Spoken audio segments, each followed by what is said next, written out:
ajak dia pengajian, bimbing dia ruqyah, bawa dia ke Ustadz Musdar Bustamam LC di ruqyah, mana tahu dia diganggu jin bencong. Ada. Jangan bapak ibu sangka orang LGBT itu murni karena diri dia diganggu jin. Ada beberapa bencong waktu dibacakan ayat-ayat ruqyah keluar balik jantannya. Oh, apa gitu. Padahal sebelum itu apa? Sehat dia. Segala usaha, pergi ke terapis, pergi ke psikolog, pergi ke ustadz, pergi ke ruqyah. Kalau kau tengok ada perubahan, lanjutkan. Tapi kalau kau tengok nampaknya dia tak berubah, maka kau gugat ke pengadilan, kau cari suami yang bersih dari penyakit LGBT. Tapi lakukan dulu langkah-langkah ini.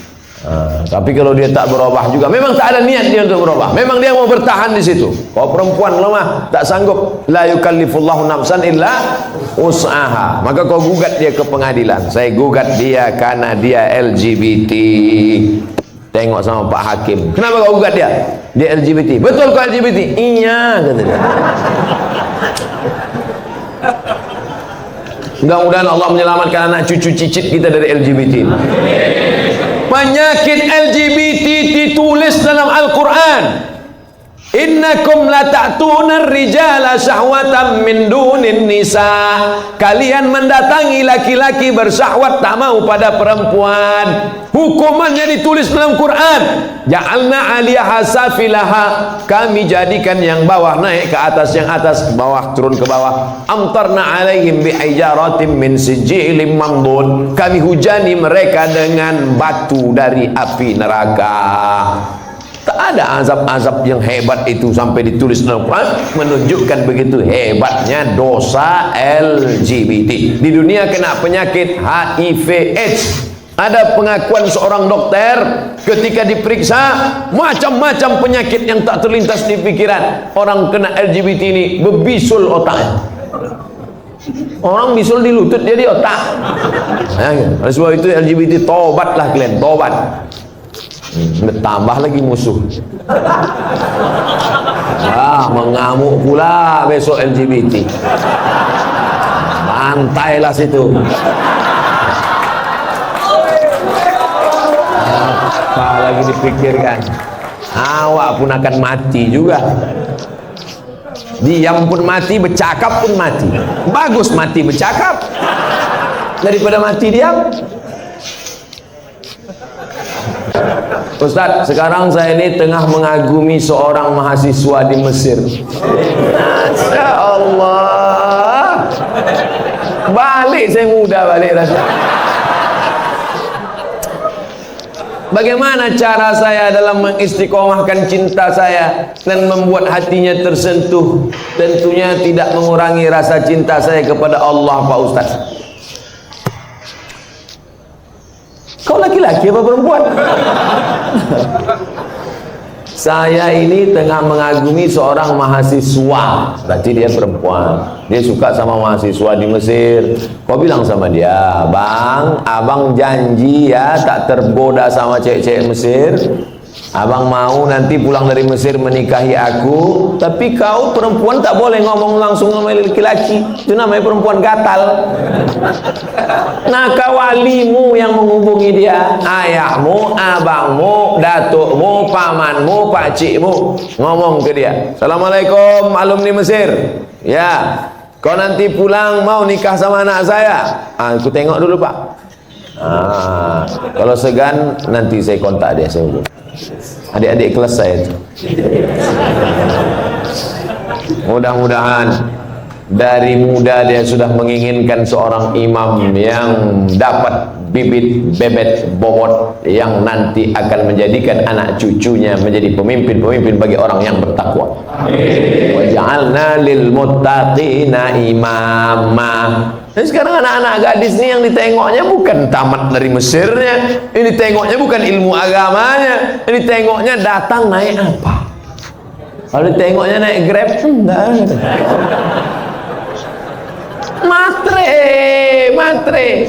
Matre, na'udzubillah. Bersyukur Bapak Ibu, anak-anak gadisnya mau memilih imam, qori, alumni Al-Azhar. Ustaz, saya mau tanya, mana yang diutamakan, suami apa istri? Hah? Mana yang diutamakan, suami antara istri atau saudaranya? Soalnya suami saya selalu ini ada kewajiban. Hai laki-laki, laki-laki, kalian punya 5 kewajiban pada perempuan. Pertama, kasih dia makan. Pagi lontong sayur, siang capcay, malam tahu saya masih. Pertama, kasih dia makan. Yang kedua, kasih dia pakaian. Karena sekarang banyak laki-laki yang tak mengasihi bininya pakaian. Kalian tengoklah di mall-mall, kain belum berjahit dipakai, celana kuyak dipakai.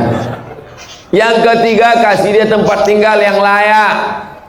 Yang keempat, kasih dia pendidikan. Aslinya kalian laki-laki yang mendidik istri kalian. Dek, ini namanya idgham, ini namanya qalqalah, ini namanya ikhfa, ini namanya.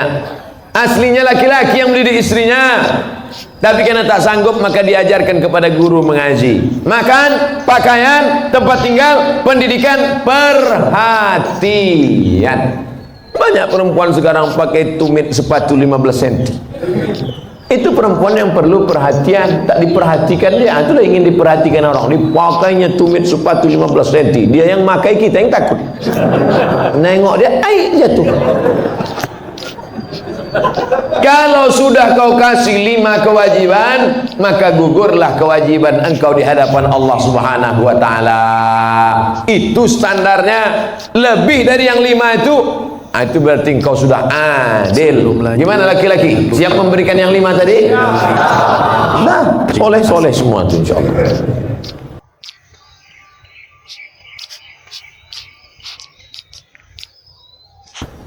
Selamat malam Ustaz. Assalamualaikumnya ada. Cuman dia kayak selamat malam. Saya tak mau disebut selamat malam. Iya malam selamat, besok pagi. Apalagi udah kena laporkan nih, ngeri-ngeri juga gitu. Iya, jangan lakukan mancing-mancing. Saya hamba Allah Pak Ustaz. Alhamdulillah, sekarang banyak orang hamba harta, hamba kuasa, hamba setan, hamba hantu. Bagaimana cara menjaga sholat agar lebih khusyuk dan tak malas Pak Ustaz? Itu nampak api kan?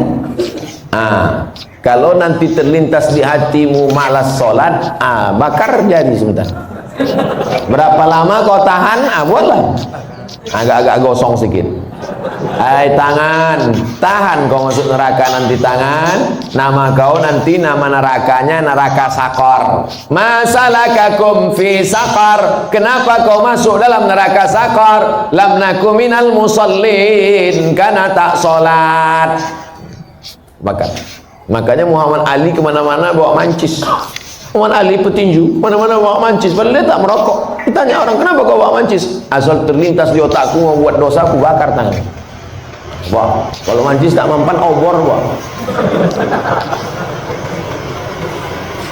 Bagaimana sholat ini khusyuk Pak Ustaz? 5. Yang pertama, ketika berwudu khusyuk. Waktu menyuci tangan, bersih dosa dari tangan. Waktu memasukkan air ke mulut ke hidung, bersihkan dosa-dosa mulut, dosa-dosa lidah, dosa hidung. Waktu air dibasuh ke muka, keluar dosa-dosa biji mata, banyak silap salah. Waktu air menyiram tangan, keluar dosa-dosa dari ujung jari jemari. Khusyuk. Waktu air mengusap kepala, keluar dosa isi kepala yang kotor sampai ke lubang telinga. Waktu air menyiram kaki, keluar dosa-dosa kaki yang dilangkahkan ke tempat maksiat dan dosa. Makanya ketika berwudu itu jangan bercakap. Ini banyak orang yang sambil wudhu bercakap. Itu loh, aku bilang sama kau kemarin, panjat pinang itu jangan besar-besar kali pinangnya. Modal kita pun tak ada, tapi kau bilang Pak RT kan udah ngasih, Pak RW kenapa enggak juga? Entahlah, kentutlah sama dia. Itulah maka tak khusyuk. Karena ketika wudhu masih bicara dunia. Lalu dari tempat wudhu ke tempat sholat tak boleh tasbih. Tasbih menggerak-gerakkan. Kerotak. Tak boleh. Tasbih tak boleh. Yang boleh tasbih. Subhanallah. Makanya kalau ada ngajak-ngajak ngobrol tak usah. Gimana kabar Rasulullah? Subhanallah.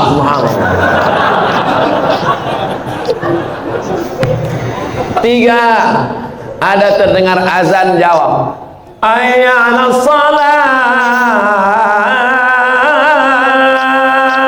La haula wala quwwata. Jangan bicara waktu azan. Siapa yang bicara ketika azan dikumandangkan, matinya mati su'ul khatimah. Begitu kata Syekh Imam Nawawi, Syekh Jalaluddin Abdurrahman As-Suyuti. Hati-hati. Lalu kemudian yang keempat, membaca bukan mutalaah. Mutalaah mulut tak bergerak. Waktu sholat itu membaca Allahu Akbar kabira walhamdulillah katsir. Baca. Ini banyak orang sholat mulutnya diam.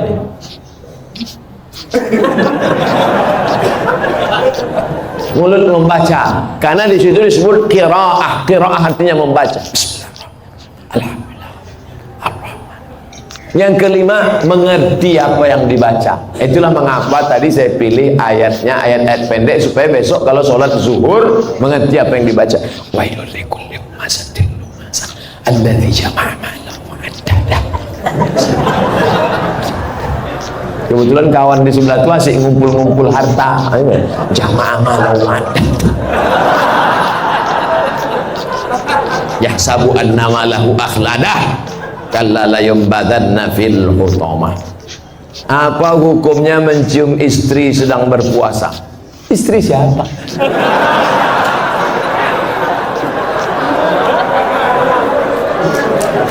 Kalau istri engkau yang kau cium maka tak batal. Dalilnya Nabi mencium Aisyah. Tapi kalau dia ihtiyat, hati-hati, takut dia tak bisa mengendalikan hawa nafsunya seperti Nabi Muhammad SAW, maka dia ihtiyat, dijaganya. Tapi hukum aslinya tak batal. Tapi kalau sampai memperturutkan hawa nafsu, maka jatuh dalam batal, rusak puasanya. Man lam yada imsakun nafsi, menahan diri, anil mahzurati, dari semua yang terlarang, min tulu'il fajri, dari terbit fajar, ila ghurubi syamsi, sampai tenggelam matahari. Itu definisi puasa. Kalau adakah dalil yang menjelaskan tentang tahlilan? La ilaha illallah, la ilaha illallah, la ilaha illallah. Itu artinya tahlil. Tasbih subhanallah, tahmid alhamdulillah, takbir Allahu akbar, tahlil la ilaha illallah. Man halala, siapa yang mengucapkan tahlil, summa ahdatsa wabahu ilal mayyit, kemudian tahlil itu dihadiahkannya kepada si mayit, orang mati, yantafi'u bihi, pahalanya sampai dan orang mati itu dapat manfaat. Begitu kata Imam Ibnu Taimiyah dalam kitab Majmu' Fatwa Ibnu Taimiyah. Kenapa Ustaz pilih pendapat Ibnu Taimiyah? Karena yang banyak melarang-melarang nih sekarang anak-anak buahnya Ibnu Taimiyah. Paham? Padahal Imam Ibnu Taimiyah dalam Majmu' Fatawa mengatakan siapa yang mengucapkan tahlil dihadiahkannya pahalanya pada yang meninggal sampai. Kalau dimasakkannya bubur kacang hijau, kenapa Ustaz tiba-tiba ingat bubur kacang hijau? Oke, bubur jagung kalau gitu. Lalu kemudian dihadiahkannya pahalanya untuk almarhum. Sampai apa tak sampai? Sampai. Mana dalilnya? Mana? Kata Sa'ad, ummi matat, makku mati. Afa atasaddaqu anha, kalau aku bersedekah pahalanya sampai tak untuk emakku? Kata Nabi, tasaddaq, sampai. Sedekah enggak? Sedekah. Ayu sadaqatu afdal, apa sedekah yang paling afdal? Kata Nabi, saqyul ma', sedekah yang paling afdal mengasih air minum. Kalau air minum saja sampai, apalagi gulai bau. Artinya sedekah sampai, sedekah sampai, tahlil sampai. Apa lagi? Bacaan Quran. Yasin wal Qur'anil Hakim innaka laminal mursalin. Sampai apa tak sampai bacaan Quran pada orang meninggal dunia? Sampai. Bacaan Quran untuk orang meninggal dunia sampai. Mana dalilnya? Ketika Nabi SAW melewati suatu makam, diambilnya pelepah korma, ditusukkannya ke makam itu. la'allallaha an yukhaffifa 'adzabahuma ma lam yaibasa.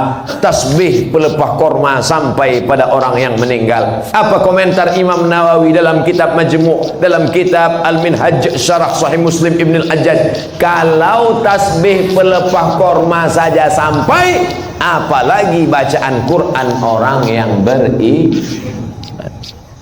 buka kitab Ar-Ruh punya Imam Ibnu Qayyim Al-Jauziyah, murid Imam Ibnu Taimiyah, punya murid namanya Ibnu Qayyim Al-Jauziyah, punya kitab namanya Ar-Ruh.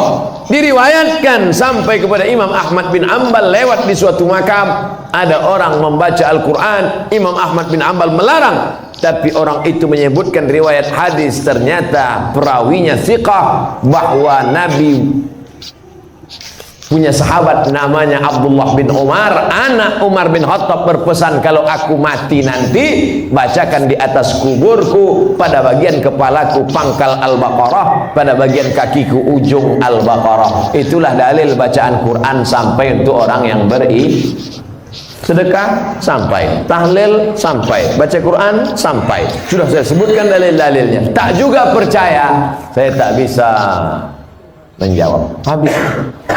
Saya cuma bisa minta nama lengkap supaya nanti kalau mati saya kirim. Kalau tak sampai, cepat-cepat kasih kabar.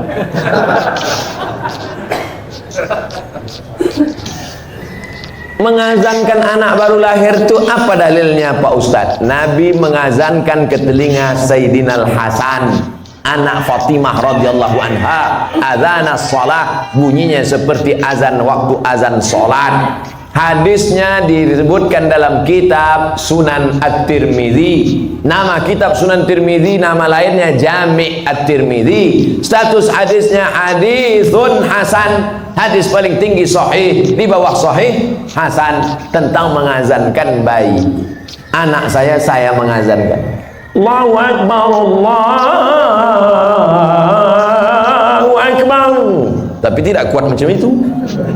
Terkejutlah dia. Nah, makanya bapak ibu yang hamil sekarang istrinya, nanti bapak azankan. Tapi yang anak sudah lahir tak usah azankan lagi. Ini anak udah semester 2. Balik dari sini sebentar. Allahu Akbar. Apa ayahnya gitu?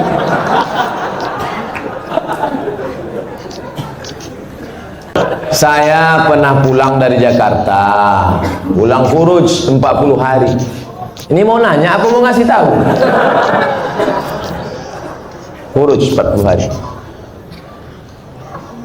Naik kapal laut bulan Ramadan kemarin. Oh, sedap ceritanya. Rasa-rasa membaca novel tenggelamnya kapal Van der Wijk. Ketika malam Jumat pula, saya duduk di atas kapal itu. Oh, ketemu sama orang Swiss. Panjang ceritanya. Alhamdulillah, lebih kurang 30 apa ini? Hah? 30. Tahu pula dari aku lagi. Bicara sama orang Swiss itu, berhasillah kami bimbing dia syahadat. Allahu Akbar. Down saya membacanya. Saya menceramahi orang yang udah Islam. Saya menceramahi orang yang sudah berada di masjid. Ini mereka meninggalkan keluarga, meninggalkan harta, meninggalkan ruko, khuruj fisabilillah, menceramahi orang yang tak kenal Allah menjadi kenal Allah hanya dalam waktu 30 menit. Aku sudah 1 jam ceramah. Yang udah beriman tetap aja iman lagi. Malu kepada Allah SWT. Alhamdulillah, dia pun bersyahadat Pak Ustadz, dan kami kasih hadiah siwa. Dengan senang hati langsung dipakainya siwa itu. Tapi ketika turun, saya kehilangan orangnya.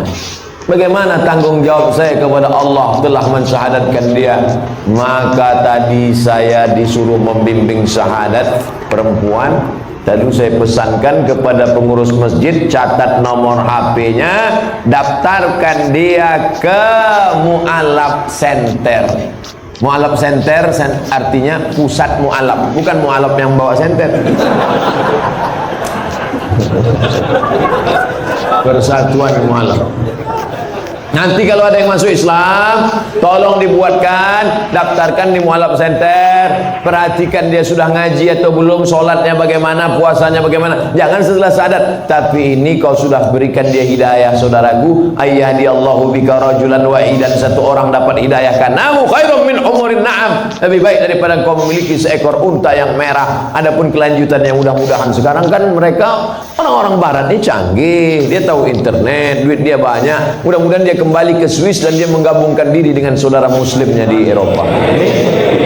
Yang udah lalu tak bisa kita ulang, cuma yang akan datang kalau mensyahadatkan jangan lupa catat nomor HP-nya, alamatnya, supaya bisa kita kirim kabar, kita kasih video ceramah saya ini pula. Adik-adik yang di Fakultas Bahasa Inggris di USU Universitas Sumatera Utara, kalian terjemahkan bahasa ceramah saya ini ke bahasa Inggris supaya masuk Islam pula orang-orang Swiss sana nanti, insyaallah. Jangan dia ini aja dapat surga, saya mau juga.